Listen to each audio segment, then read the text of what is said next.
Dati mo'y parang hari, akala mo ikaw ang may-ari. Ngunit tandaan, pareho lang tayong empleyado. Walang trono, walang korona, walang kapangyarihan.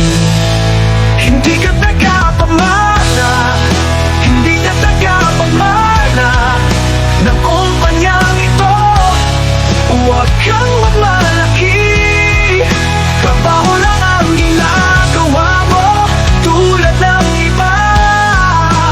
Huwag kang magasta na parang ikaw lang ang may alam.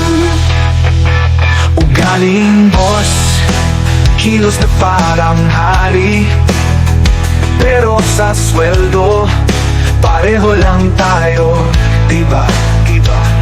Magtrabaho ka ng tama, huwag kang magmayabang. Dahil sa likod ng iyong maskara, may lihim kang tinatago. Hindi ka tagapamana,